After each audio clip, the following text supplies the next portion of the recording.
یہاں تک کیا ہے قرآن حدیث کے مسئلے کو یعنی معمولی بات سے بچانے کے لیے سمجھ جائے. اب اس فتنے کی دو صورتیں ہیں. ایک صورت یہ ہے کہ جس میں حق اور باطل واضح ہو آدمی کو یقین سے جانتا ہو کہ یہ جو دو متحارب فریق ہیں ان میں فلاں برحق ہے اور فلاں پر باطل ہے. فلاں کا موقف درست ہے، فلاں کا موقف غلط ہے. اس صورت میں تو حکم یہ ہے جو قرآن کریم میں صاف صاف بیان فرما دیا گیا کہ فقاتل التی تبغی حتی تفیء الی امر اللہ. تو اس کا ساتھ دینا فرض ہے جس کو تم برحق سمجھتے ہو، اور اس سے علیحدگی فرض ہے جس کو تم باطل پر سمجھتے ہو. اس کی تائید جائز نہیں. یہ اس صورت میں ہے جب کہ حق واضح ہے. لیکن جب حق واضح نہ ہو، کچھ دلائل ایسے ہیں جو اس طرف جا رہے ہیں، کچھ دلائل ایسے ہیں جو اس طرف جا رہے ہیں. یعنی کچھ دلائل کا تقاضا یہ ہے کہ اس کو برحق مانے، کچھ دلائل کا تقاضا ہے اس کو برحق مانے. ایسی صورت میں سرکار دو عالم صلی اللہ علیہ وسلم کا ارشاد یہ ہے کہ فاعتزل هذه الفرق كلها، کسی کا ساتھ نہ دو. اور یہی وہ واقعہ ہے جس کے بارے میں فرمایا گیا کہ تم گھر کی ٹانٹ بن جاؤ، یعنی بس گھر میں بیٹھو، کسی یعنی کسی کی حمایت، کسی کی مخالفت میں حصہ نہ دو. اور یہی فرمایا کہ ستقوم کیا ستقوم فتن القاعد فيها خير من الباقي والباقي فيها خير من القاعد. جو بیٹھا ہے وہ چلنے والے سے بہتر، جو چل رہا ہے وہ دوڑنے والے سے بہتر. یعنی جتنا دور رہو گے اتنا ہی بہتر. سمجھے نا؟ اور یہ آج کل کی اکثر و بیشتر جنگوں میں یہ حق واضح نہیں، کون کس طرف جا. تو اس میں جو طریقہ رسول شریف صلی اللہ علیہ وسلم کا ارشاد فرمایا ہوا وہ یہی ہے کہ آدمی جو ہے وہ کسی کا ساتھ نہ دے اور اگلے بیٹھے اپنے گھر باہر نکلے ہی. اور یہ فرمایا کہ تم جھانک کر بھی نہ دیکھو، کیونکہ جھانک کر دیکھو گے تو بھی ان تک کرے جائے گا وہ کتنا. یہ بھی فرمایا. اور یہی وجہ ہے کہ جب صحابہ کرام کے درمیان مشاجرات ہوئے، حضرت معاویہ، حضرت عائشہ رضی اللہ تعالیٰ عنہ اجمعین، تو صحابہ کرام کے بھی تین فریق ہو گئے. ایک وہ جنہوں نے حق واضح سمجھا علی کے ساتھ ان کا ساتھ دیا، ایک وہ جنہوں نے حق واضح سمجھا معاویہ عائشہ کے ساتھ ان کا ساتھ دیا، اور ایک بہت بڑی تعداد صحابہ کرام کی وہ تھی کہ جو الگ رہی، اور اسی وجہ سے الگ رہی کہ ان پر حق واضح نہ ہوا تو ان سے کسی کا تھا. یہ ہے خلاصہ تاریخ احادیث کا جو حال ہے. جی وبه قال حدثنا علي بن عبد الله قال حدثنا بشر بن السري قال حدثنا نافع بن عمر عن ابن ابي مليكه قالت اسماء رضي الله تعالى عنها وعنهم عن النبي صلى الله عليه وسلم قال انا على حوضي انتظر من يرد علي فيؤخذ بناس من دوني فاقول امتي فيقال لا تدري متى على القهقرى. قال ابن ابي مليكه اللهم انا نعوذ بك ان نرجع على اعقابنا او نفتن. یہ سے مراد مرتدین ہے جو حضور اکرم صلی اللہ علیہ وسلم کے بعد صدیق اکبر کے دور میں جو مرتد ہوتے ہیں. جی وبه قال حدثنا موسى بن اسماعيل قال حدثنا ابو عوانة عن مغيرة عن ابي وائل قال قال عبد الله رضي الله تعالى عنه وعنهم قال النبي صلى الله عليه وسلم انا قرأتكم على الحوض ليرفعن الي رجال منكم حتى اذا اهويت لاناولهم افتدوني فاقول اي ربي اصحابي يقول لا تدري ما احدثوا بعدك. وبه قال حدثنا يحيى بن بكير قال حدثنا يعقوب بن عبد الرحمن عن ابي حازم قال سمعت سهل بن سعد يقول سمعت النبي صلى الله عليه وسلم يقول انا قرأتكم على الحوض من ورده شرب منه ومن شرب منه لم يظمأ ابدا ليردن علي اقوام اعرفهم ويعرفوني ثم يحال بيني وبينهم. قال ابو حازم فسمعني النعمان بن ابي عياش وانا احدثهم هذا فقال هكذا سمعت سهلا فقلت نعم. قال وانا اشهد على ابي سعيد الخدري رضي الله تعالى عنه وعنهم لسمعته يزيد فيه قال انه مني فيقال انك لا تدري ما بدلوا بعدك فاقول صدقا صدقا لمن بدل بعدي.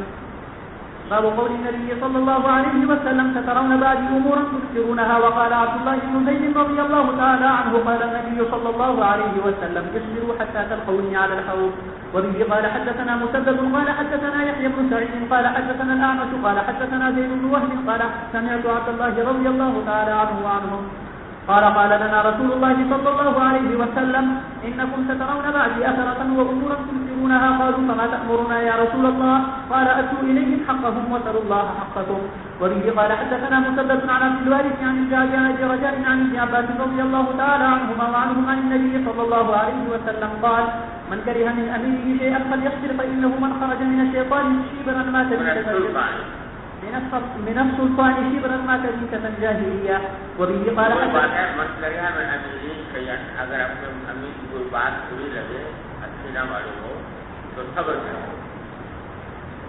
اس لیے کہ جو سلطان کی طاقت سے نکل گیا ایک بارش بچی کو وہ جائے گی موت پایا. اللہ بتائے وہی بات ہے کہ جب تک ٹکڑے بواہ ظاہر نہ ہو اس وقت تک عروج جائے جی. وبه قال حدثنا ابو النعمان قال حدثنا حماد بن زيد عن الجعد بن عثمان قال حدثني ابو رجاء العطاردي قال سمعت ابن عباس رضي الله تعالى عنهما وعنهم عن النبي صلى الله عليه وسلم قال من راى من اميره شيئا يكره فليصبر عليه فانه من فارق الجماعه شبرا فمات الا مات ميتة جاهليه. وبه قال حدثنا اسماعيل قال حدثني ابن وهب عن عمرو عن بكير عن بكر بن سعيد عن جنادة بن ابي اميه قال دخلنا على عبادة بن الصامت رضي الله تعالى عنه وهو مريض قلنا اصلحك الله حدثنا بحديث ينفعك الله به سمعته من النبي صلى الله عليه وسلم قال دعانا النبي صلى الله عليه وسلم فبايعنا فقال ثم أخذ علينا أن بايعنا على السمع والطاعة في منشطنا ومكرهنا وعسرنا ويسرنا وأثرتنا علينا وألا ننازع الأمر أهله إلا أن تروا كفرا بواحا عندكم من الله فيه برهان. وبه قال حضرت ایک سوال ہے، یہ آج کل کے حکمران سلطان کے مفہوم میں داخل ہے کہ نہیں؟ داخل ہے سلطان جس کے بارے میں حدیث میں آیا کہ جس نے سلطان کی نافرمانی کی تو اس سے تو وہ جاہلیت کی موت مارے گا.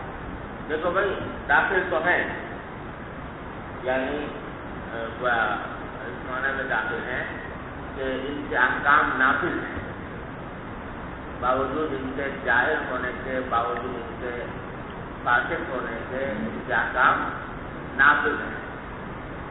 اب یہ الگ مسئلہ ہے کہ آیا ان کے خلاف خروج جائز ہے یا نہیں. تو اس کے اوپر بہت مفصل میں نے پہلے کلام نہیں کی کبھی،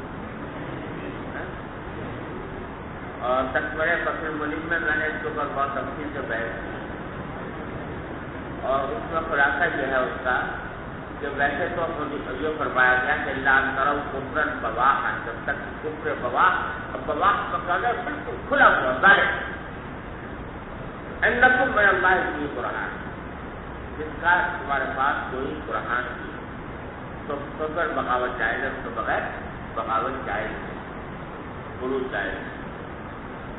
البتہ موجودہ حکمرانوں میں مجھے یہ معلوم ہوتا ہے اللہ سبحانہ وعالم کہ چاہے ان کے ذات کے اوپر کفر کا فتویٰ لگایا جائے یا نہ لگایا جائے، سمجھے نا، لیکن ان کا جو طریقہ کار ہے وہ کافرانہ ہے، اس معنی میں کہ شریعت کے احکام کو مدت دراز تک معطل رکھنا اور ان کی تنفیذ میں رکاوٹیں ڈالنا تسلسل کے ساتھ، یہ سب کچھ کافرانہ سمجھ گیا نا. کیونکہ کافرانہ اعمال ہیں، اس واسطے چاہے ان کے اوپر کفر کا فتویٰ لگایا جائے یا نہ لگایا جائے، لیکن کفر صادر ہو رہا ہے، یعنی یہ احکام شریعت کے تنفیذ میں رکاوٹیں ڈالنا یہ ان سے صادر ہو رہا ہے، جس کا نتیجہ یہی ہے کہ شریعت کے احکام نافذ نہیں ہو پا رہے. سمجھے؟ ایسی صورت میں مجھے ایسا لگتا ہے اللہ سبحانہ عالم کہ خروج جائے ان کے خلاف. لیکن خروج کے جواز کے لیے چند شرائط ہیں۔ پہلی شرط یہ ہے کہ خروج کے لیے مناسب طاقت ہو اپنے پاس۔ خروج کا معنی یہ نہیں ہے کہ دوسرے کا سر تو پھوڑ نہیں سکتے لہٰذا اپنا پھوڑ لیں، یہ خروج نہیں ہوتا، سمجھے نا؟ کیونکہ ہمارے پاس تو طاقت اس کی تو نہیں ہے کہ ہم دوسرے کے اوپر دوسرے کی کا تختہ الٹتے ہیں، لیکن اس کی طاقت ہے کہ ہم اپنے آپ کو مان لیں، یہ کوئی خروج نہ ہو، نہ خروج کے آکام کو جاری ہوتے ہیں نہ یہ جائے۔ طاقت کم از کم اتنی ہو کہ جو مقابلہ کر سکے۔ دوسرا یہ کہ اس خروج کے نتیجے میں جو ہے مسلمانوں کے درمیان اتنے کوئی کا اندیشہ نہ ہو کہ جو موجودہ خرابی سے بھی صورتحال کو زیادہ بدتر کرے۔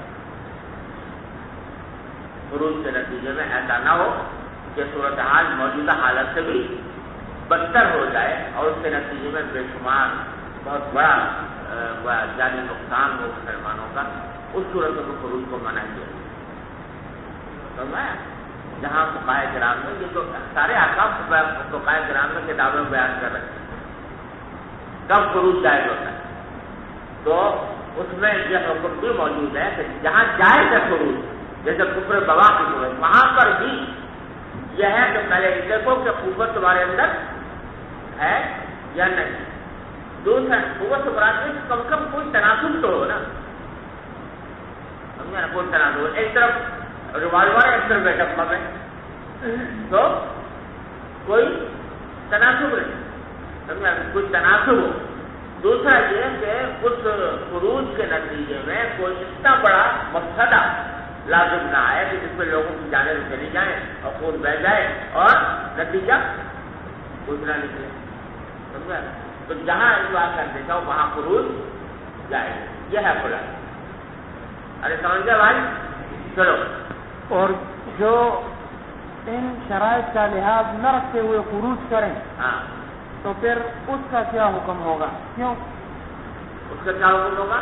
جی اللہ کے حوالے ہے اس کو، اللہ تعالیٰ جانے، اللہ تعالیٰ اس کے ساتھ کیا معاملہ فرمائیں گے۔ کوئی آدمی جس نیتی سے کرتا ہے، چاہے غلط کر رہا ہے لیکن جس نیتی سے کر رہا ہے تو اللہ تبارک و تعالیٰ ہی جہاں اس کا فیصلہ ہونا ہے۔ بہت مرتبہ اللہ تعالیٰ اس کی نیت کے درست ہونے اور خیر ہونے اخلاق کی بنا پر اس کی مغفرت فرماتے ہیں، اس کو سرجاوی عطا فرماتے ہیں۔ لیکن جو میں اب بتا رہا ہوں وہ حکم شرعی ہے، اور اللہ تبارک و تعالیٰ کس کے ساتھ رحمت کا کیا معاملہ فرماتے ہیں اس پر کوئی حکم نہیں لگا۔